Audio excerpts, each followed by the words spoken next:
Hello and welcome friends, आपका फिर से एक बार स्वागत है यार मेरे यूट्यूब चैनल पर। क्वेश्चन फील्ड हिंदी में अगर आप पहली बार आए हैं तो प्लीज़ क्वेश्चन फील्ड हिंदी को सब्सक्राइब कर लें, क्योंकि मैं हर रोज़ आपके लिए ऐसे ही ज्ञानवर्धक जानकारी लेकर आते रहता हूँ। आवा उपन्यास आज का हमारा टॉपिक है। आवा उपन्यास का केंद्रीय पात्र कौन सा है और उसकी चारित्रीय विशेषताएं लिखिए। ये हमारा आज का प्रश्न है। तो चलिए इस प्रश्न का उत्तर हम यहाँ पर देते हैं। तो सबसे पहले आवा उपन्यास के केंद्रीय पात्र जो है वो है रघुत्तम महाराज, जिनको लीम तुलसी गांव के गांधी के रूप में समायोजित करने की चेष्टा यहाँ पर की गई है। जो उपन्यास की पृष्ठभूमि के अनुसार सार्थक है, उसका व्यक्तित्व आकर्षक और व्यवहारिक है। ग्रामीण परिवेश में आपसी भेदभाव को भूलकर नई चेतना भरने की उनकी चेष्टा गांधीवादी मार्ग के अनुसार ही है। निम्नांकित बिंदुओं पर विचार करते हुए रघुत्तम महाराज के चारित्र का विश्लेषण इस प्रकार से आपके सामने प्रस्तुत है। पहला है उनका राष्ट्रीयता की भावना से ओतप्रोत रघुत्तम महाराज। तो बिसाहू का प्रस्ताव, विदेशी कपड़ों की होली जलाना सुनकर रघुत्तम महाराज कह उठते हैं, कॉल करते आज कर, कल करते आज कर, आज करते अब, पल में प्रलय हो गएगा, तब होली जलेगा कब। तो स्वदेशी आंदोलन कांग्रेस का गांधी जी द्वारा निर्देशित एक महत्वपूर्ण आंदोलन था। इसमें पूरे देश ने भाग लिया था। छत्तीसगढ़ भी इस कार्य में पीछे नहीं था। रघुत्तम महाराज उसी के प्रचार प्रसार के उद्देश्य से अन्य लोगों के साथ भारत माता और महात्मा गांधी की जय बोलते हुए पूरे गांव में जाते हैं। रघुत्तम महाराज, यहाँ पर लघुत्तम लिख दिया है, रघुत्तम महाराज है वो, रघुत्तम महाराज अपने साथ साथ अन्य अनेक ग्रामीण बंधुओं में राष्ट्रीयता की भावना भरते हैं। वे ग्रामीण जनों को समझाते हैं कि महात्मा गांधी भारत माता का बड़ा लड़का है और देश आजाद कराने के लिए वह आगे बढ़ रहा है, इसलिए हम लोगों को उनको सहयोग देना ही चाहिए। त्यागशीलता, रघुत्तम महाराज एक त्यागी पुरुष थे। उनके संपूर्ण क्रियाकलाप गांव और समाज के उत्थान के लिए समायोजित और समर्पित रहते हैं। वे निरंतर समाज के छोटे बड़े सभी लोगों को अपने घर आने पर अतिथि के रूप में स्वागत करते हैं। कहीं भी उनके कार्य व्यवहार में किसी प्रकार के स्वार्थ की गंध नहीं आती और ना किसी लोभ लालच की ही। लोक कल्याणकारक उनकी सेवाएं निस्वार्थ हैं। लोक संस्कृति और कला के प्रति आकर्षण रघुत्तम महाराज की भावनाएं छत्तीसगढ़ी संस्कृति और महिमा को संपूर्ण राष्ट्रीय गौरव और उसके इतिहास के परिप्रेक्ष्य में प्रकट करती है। सामान्यतः वह अपने अनुयायियों के समक्ष छत्तीसगढ़ की संस्कृति और महिमा का सरल बखान भी करते हैं। एक स्थल पर उन्होंने कहा है, देखो जी मछलिया उद गमी उरला बर पटवा चरोटा चुनचुनिया यहाँ तरह भाजी बारे बारे, छत्तीसगढ़ माँ भाजी खा के रही जाबो जी, हमार छत्तीसगढ़ के महिमा गजब है।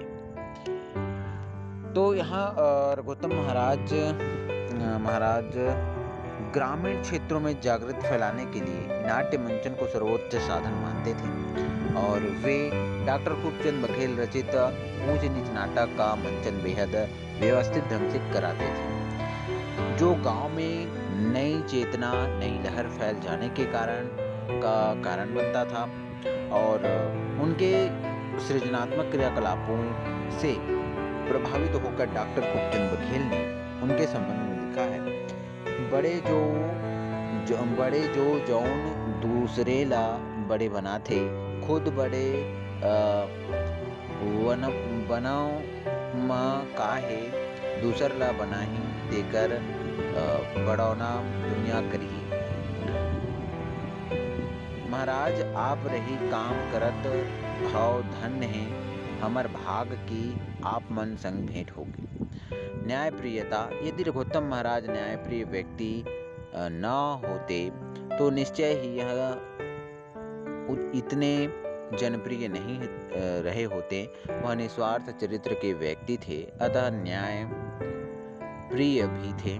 इसी कारण लिम तुलसी गांव के आसपास कुछ भी घटना होती है तो उन्हें न्याय करने के लिए बुलाया जाता है तथा गांव की विधवा राजा के साथ रामाधार के व्यवहार का न्याय भी रघुत्तम महाराज अपने अन्य साथियों की सलाह से करते हैं। महाराज ने अपने पंचों के साथ राधा को अपने पुत्र रामाधार की पत्नी में स्वीकार कर लेने के लिए जंगलू को विवश किया, लेकिन जंगलू ने अपने पुत्र के साथ मिलकर राधा की हत्या कर डाली और उसने पंडित जी से मामला रफा दफा करने का आग्रह किया। तो महाराज का माथा ठनका। उन्होंने उमेदी को ललकार कर कहा, उमेदी सांच चला आँच का, जा जल्दी थाना, बला के लान जब हम अनित नहीं करे हन त डरबो काबर, जा बुजरी भाग जा।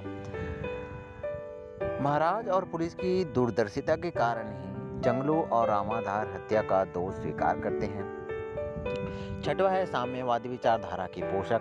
तो रघुत्तम महाराज साम्यवादी विचारधारा के पूर्ण रूपेण पोषक थे और पूर्ण रूपेण साम्यवादी तो नहीं, समाजवादी हैं। साम्यवाद के विषय में उनकी कोई साम्यवादी दल के मार्क्सवाद की तरह नहीं है। वह एक स्वाभाविक साम्यवादिता के पोषक हैं।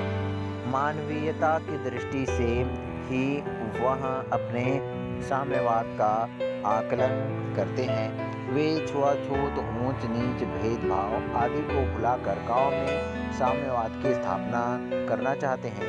जब उनकी पत्नी अंकलहा के सद्नामी होने के कारण पैर नहीं छुआना चाहती हैं तो क्रोधित हो उठते हैं। वे पत्नी से संबंध विच्छेद तक का प्रस्ताव कर देते हैं। सातवां है गांव में जागृति फैलाने वाला रघुत्तम महाराज। तो रघुत्तम महाराज लिम तुलसी गांव में यह चेतना फैलाने में सफल होते हैं। जात पात, ऊंच नीच के भेदला मेहाना है तभे मिटाना है, तभे हमन मन के कैलान होही। वे विष्णु गौटिया और अंकलहा के बीच उठे विवाद को सुलझाते हैं। ये रसायन के पन प्रताप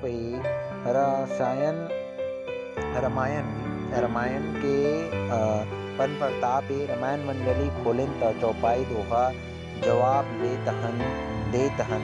धन्य हमर बाबा तुलसीदास जैसे गांधी बाबा लेते हैं लोहा अंग्रेजन से, तैसने तुलसी बाबा डंग के मुकाबला करें। बेटा मन ला पाठ पढ़ा दिन, धर्म बाँचे है ऐसने संत मन के तपस्या ले। तो इस प्रकार से रघुत्तम महाराज की हमने उनके चारित्रिक विशेषताओं को यहाँ पर देखा। यहाँ पर हमने मुख्य रूप से उनकी 7 चारित्रिक विशेषताओं को देखा, चारित्रिक विशेषताएं जो हैं उनको देखा। और आवा उपन्यास का यह एक केंद्रीय पात्र है। तो इस प्रकार से आवा उपन्यास का यह जो टॉपिक है जिसमें उनके चारित्रिक विशेषताओं को पूछा गया है केंद्रीय पात्र का, तो यह पूर्ण होता है। अगर आपको जानकारी अच्छी लगी हो तो चैनल को सब्सक्राइब जरूर करें और अपने दोस्तों के साथ शेयर जरूर करें। Thanks for watching and keep learning, keep exploring. Thank you.